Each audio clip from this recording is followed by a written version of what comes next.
How's it going, everybody? Texas Man here. I hope you guys are all having a great day. Make sure you guys give this video a thumbs up if you guys really enjoy it. Subscribe if you guys have not already.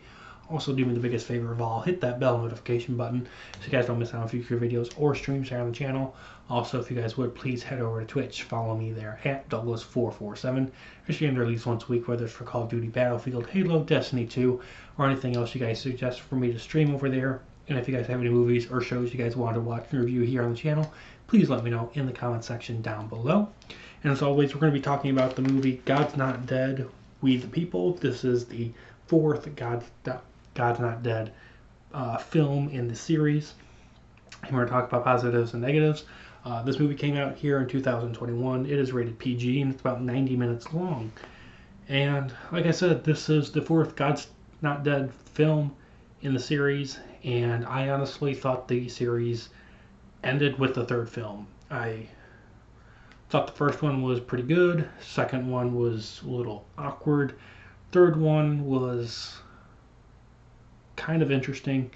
And I thought with what happened in the third film that the conclusion was there and they were going to move on to other things like films like Love on the Rock and other stuff. But I guess the money machine keeps going even with these God's Not Dead films.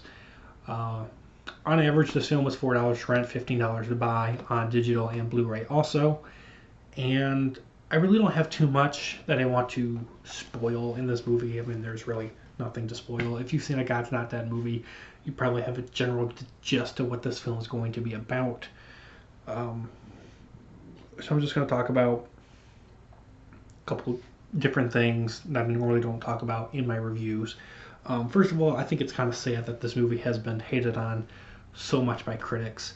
And I was looking at some sites and whatnot, and I thought it was really interesting that people were hating on this movie and putting out hateful reviews, which I don't think this should be a thing, but people were able to and did put out hateful reviews for this film before it was even released. I mean, it's not like this movie came out in theaters, it was just released digitally. And then, depending on the time when I release this video, it'll be available for you guys to get on DVD and Blu-ray. But people have been putting out hateful reviews. And I think it's just weird that people are able to do so before the movie itself was released. Now, I am happy that something is being, hated on and loved about during these uncertain times. Seeing a film that's addressing religion and also politics in this time is kind of an interesting thing. I didn't think that, especially with this current climate that we have going on, that a film like this would actually come out. But I think it's really cool that it was released. I just kind of wish it got a theatrical release, because I think a lot of people that are fans of the God's Not Dead series would enjoy this. I think that it's only only it being on disc and digital is going to not only hurt its sales, but it's going to hurt its word of mouth, because a lot of people now, they're going back to the theaters. I mean, let's just face facts. Things are lightening up. Things are getting back to the way they should.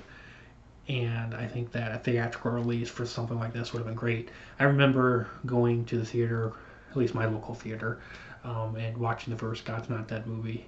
And unfortunately, ever since that one, 2, 3, and now 4 have not been released in theaters. And I think movies that kind of can push some pressure buttons on people being released in theaters is good, because I'm kind of getting sick as a general movie audience member and as a critic.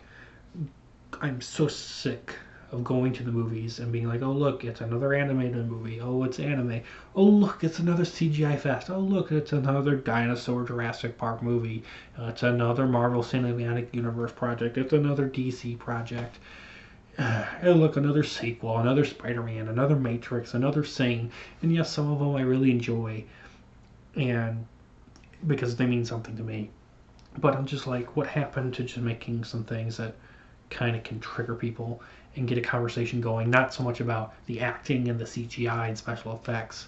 or the practical effects, but going in and seeing a movie that can get a different topic talking, like Where's the Godfather or something like that.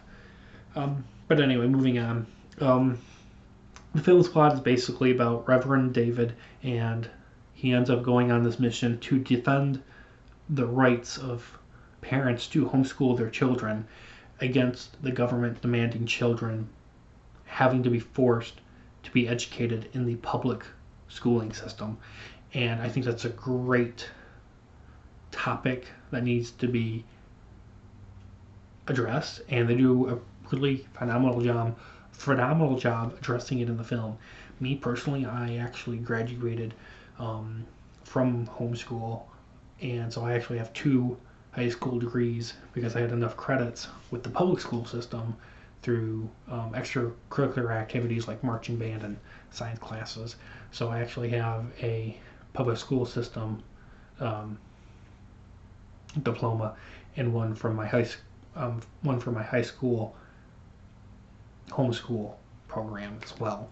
So I just like seeing films that tackle these types of issues because I had to deal with a lot of the issues that are brought up in this movie. I had to deal with those in my own personal life, and I'm happy that this film addresses them. The film also addresses a lot of religious issues. Obviously, it's a God's Not Dead film, but it also dives into, because it's titled We the People and it's dealing with the government, it dives into a lot of political issues, dealing with political parties and stuff. There's a couple scenes. There's one in particular, if you've seen the movie, you'll know what I'm talking about. That's kind of scary because it goes into showing that we as a nation have fallen away from our core values, and if we're not careful, which I don't think we are being at the current moment, we're going to become a Nazi Germany #2. We're going to become what that was like 80 plus years ago, and that kind of is a scary thought to me, especially when you're watching this movie. It's really scary.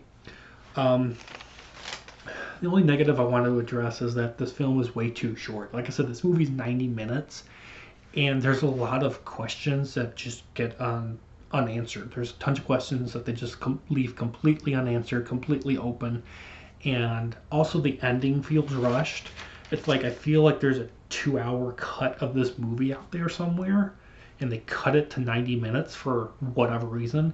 If there's a 2-hour version of this film, I really would like to see that, because I think it would give the characters more time to be able to breathe and inject them more dialogue, and it would make the ending not feel so rushed. Questions could be answered, but because of that, it leads me to have a suspicious feeling that they're working on a #5 God's Not Dead movie, and those questions that haven't been answered will be answered in #5. So I encourage you guys to watch this movie at least once, even if you are not a fan of the God's Not Dead series, you're not a true believer in what the film is trying to discuss. I think it's one movie that you should at least watch just to know what people are talking about when they do talk about it in general conversations. So with that, I'm going to give God's Not Dead, We the People a 7 out of 10. Thank you guys so much for watching. You guys have a great day, and I'll see you guys next video or stream. Bye, guys.